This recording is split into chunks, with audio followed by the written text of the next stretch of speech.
निधि अभी ऑफिस जाने के लिए तैयार हो रही थी, तभी उसका मोबाइल बज उठा। मोबाइल देखा तो निधि के पापा का फ़ोन था। निधि ने फ़ोन उठाया। उधर से घबराई हुई आवाज़ आई, बेटा तुम्हारी मम्मी की तबीयत ठीक नहीं है, तुम आ जाओ। निधि भी घबरा गई और वो अपनी सास के पास आई। मम्मी जी, मेरी माँ की तबीयत खराब है। पापा ने अभी अभी फ़ोन किया था। मैं 2-4 दिन के लिए मायके जाना चाहती हूँ। निधि ने सुबह की चाय देते हुए अपनी सासू माँ कावेरी जी से कहा। राहुल से पूछ लिया? क्या कहा उसने? कावेरी जी ने पूछा। उन्हें अभी नहीं बताया है, वो बाथरूम में है। अभी तुरंत फ़ोन आया था, बाथरूम से निकल लेंगे तो बता दूंगी। निधि ने कहा, क्या बताना है मुझे? तभी राहुल बाथरूम से निकलकर माँ की बगल में बैठते हुए बोला, अरे बताना क्या है, वही मायके जाने का बहाना। माँ की तबीयत खराब है। कावेरी जी हाथ हिलाकर बोली, नहीं नहीं, बहाना नहीं है, मम्मी की तबीयत सच में खराब है, पापा ने फ़ोन किया है। निधि झट से बोली, वो तो हर समय उन लोगों को कुछ ना कुछ होता ही रहता है। अब उम्र हो गई है, बुढ़ापे का समय है, तो कुछ ना कुछ तो होगा ही। इस उम्र में संतान को माता पिता के साथ होना चाहिए, पर वो लोग भी क्या करें, उनकी संतान तो उन्हें छोड़कर विदेश में बैठी है। कावेरी जी निधि को सुनाते हुए बोली, भैया सिर्फ कुछ साल के लिए गए हैं, 3 साल पूरे हो गए हैं, 2 साल के बाद वो लोग वापस आ जाएंगे।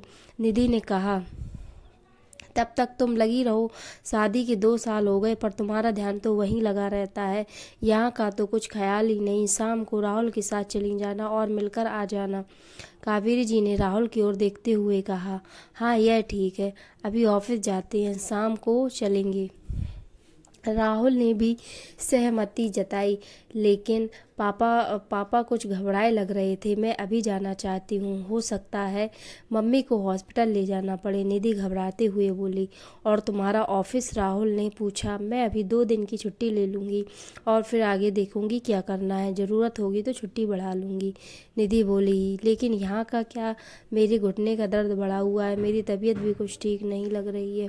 कावेरी जी झट बोली, आपको परेशान होने की कोई ज़रूरत नहीं है, काम वाली और खाना बनाने वाली दोनों अभी आती होंगी, मैं उन्हें अच्छे से समझा दूंगी, आपको परेशानी नहीं होगी, और वो लोग सब कुछ अच्छे से करके आपको भी देख लेंगे, आपको कोई काम नहीं करना पड़ेगा, वो सब ठीक है, पर रहने की कोई ज़रूरत नहीं है, देख कर आ जाना, रुक मत जाना। कावेरी जी ने ज़ोर से बोला, अभी तो मैं गई भी नहीं हूँ, पहले जाकर देखूँ तो कैसी तबीयत है, तबीयत खराब होगी तो अभी रहूँगी, आप इतना परेशान क्यों हो रही हैं? निधि को भी गुस्सा आ गया, वह भी ज़ोर से बोली, एक तो वो परेशान थी माँ की तबीयत को लेकर, और यहाँ इतनी बहस। निधि, यह क्या तरीका है माँ से बात करने का? राहुल बोला, मैंने ऐसा क्या कहा? निधि ने पूछा, अरे इसे कुछ मत कहो, यह नहीं समझेगी, अपने मायके वालों के आगे इसे कुछ दिखता ही नहीं।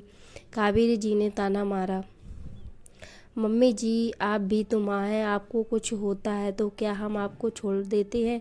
निधि ने गुस्से में कहा, आपकी अच्छी तरह देखभाल करती हूँ ना, फिर अपनी माँ को क्यों छोड़ दूँ? निधि, राहुल गुस्से से बोला, ऐसा क्यों बोल रही हो, ये मेरी माँ है, इसका सदा सम्मान करो। आज मैं जो भी हूँ माँ की बदौलत ही हूँ, पापा तो बचपन में ही ऊपर चले गए थे, माँ ने ही इतनी अच्छी तरह लाड़ पालन पोषण किया, पढ़ाया लिखाया, तभी मैं आज इतनी अच्छी ज़िंदगी बिता पा रहा हूँ। मेरी ज़िंदगी में माँ का बहुत ज़्यादा महत्व है, और मेरा फ़र्ज़ है कि मैं अपनी माँ का ज़िंदगी भर पूरा पूरा ध्यान रखूँ। हम माँ के लिए जो भी करते हैं वह हमारा कर्तव्य है, और मैं नहीं चाहता कि मेरी माँ को कोई भी दुख हो, और मैं जो भी करता हूँ उनकी संतान होने के नाते करता हूँ, कोई एहसान नहीं करते हम उन पर। तुम्हें भी हमेशा इस बात का ध्यान रखना है, समझी? राहुल गुस्से में उठकर खड़ा हो गया। कमरे का वातावरण तनाव से भर गया। अरे ये क्या समझेगी, मायके में संस्कार, व्यवहार, रिश्तों का महत्व सिखाया गया हो ना, तब ना। कावेरी जी व्यंग से बोली, नहीं मम्मी जी, मैं सब समझ गई, पहले मैं कुछ दुविधा में थी, पर आप लोगों की बातें सुनकर मैं माँ का महत्व और संतान का महत्व संतान का माता पिता के फर्ज को बहुत अच्छी तरह समझ गई। निधि एकदम शांत स्वर में बोली, राहुल, मैं माँ के प्रति तुम्हारे विचार जानकर बहुत खुश हूँ, पर जो जो बातें तुमने अपनी माँ के लिए कहा वो सभी बातें मेरी माँ पर भी लागू होती हैं। मेरी माँ ने भी मेरे लिए वो सब किया है जो तुम्हारी माँ ने तुम्हारे लिए किया है।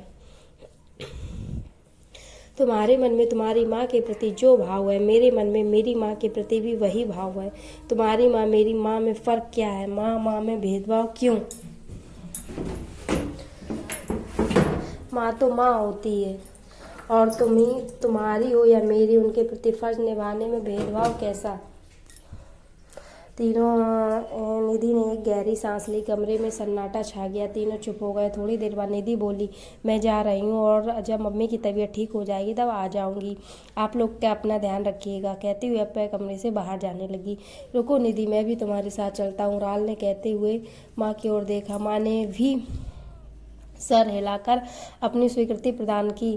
कमरे का तनाव खत्म हो गया। निधि राहुल के पीछे और निधि से माफ़ी मांगने बोला, निधि मैं भूल गया था, मुझे माफ़ कर दो। निधि ने मुस्कुरा दिया, बोली, राहुल, माँ तो माँ होती है, क्या मेरी क्या तुम्हारी? राहुल बोला, हाँ तुमने सही कहा, चलो जल्दी चलते हैं वरना फिर पापा का फ़ोन आ जाएगा। निधि मुस्कुरा दी और दोनों चले गए।